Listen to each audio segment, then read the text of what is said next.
অনিয়ন্ত্রিত ডায়াবেটিস এবং থাইরয়েড গর্ভাবস্থায় কী প্রভাব ফেলতে পারে?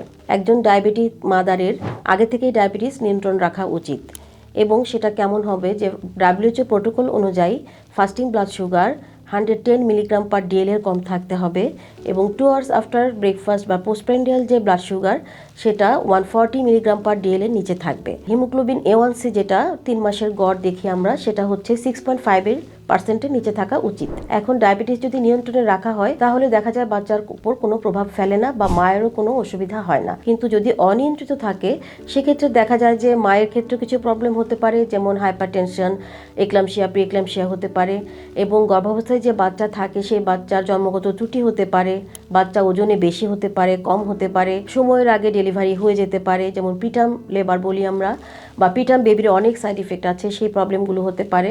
বা ডেলিভারির সময় দেখা যায় সিজারের রেট বেড়ে যায়, ডেলিভারির পরবর্তীতেও কিছু সমস্যা হতে পারে, যেমন ইনফেকশন হতে পারে।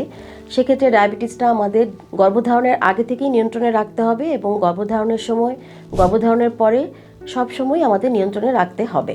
এছাড়া যে থাইরয়েড হরমোন আমাদের যে থাইরয়েড গ্ল্যান্ড থেকে T3 এবং T4 নামক হরমোন নিঃসৃত হয় এবং পিটুইটারি গ্ল্যান্ড থেকে TSH নামক হরমোন নিঃসৃত হয়, সেই হরমোনটাকে আমাদের নিয়ন্ত্রণে থাকতে হবে। কারো যদি থাইরয়েডজনিত কোনো প্রবলেম থাকে সেক্ষেত্রে দেখা যায় কিছু প্রভাব ফেলতে পারে।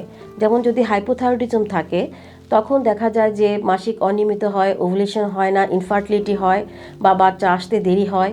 এবং যদি গর্ভধারণ করে সেক্ষেত্রে দেখা যায় যে মায়ের কিছু প্রবলেম হতে পারে, বাচ্চারও কিছু প্রবলেম হতে পারে।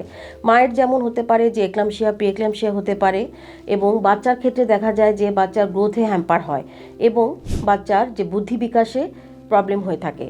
সেক্ষেত্রে আমাদের থাইরয়েড হরমোনটা নিয়ন্ত্রণে রাখা খুবই প্রয়োজন।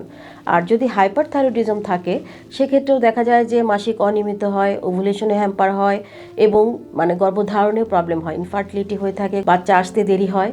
এবং যদি গর্ভধারণ করার পরও অনিয়ন্ত্রিত থাকে সেক্ষেত্রেও দেখা যায় মায়ের এক্লাম্পসিয়া, প্রিএক্লাম্পসিয়া হতে পারে এবং বাচ্চারও গঠনগত কিছু প্রবলেম হতে পারে বা বৃদ্ধিজনিত কিছু সমস্যা হতে পারে।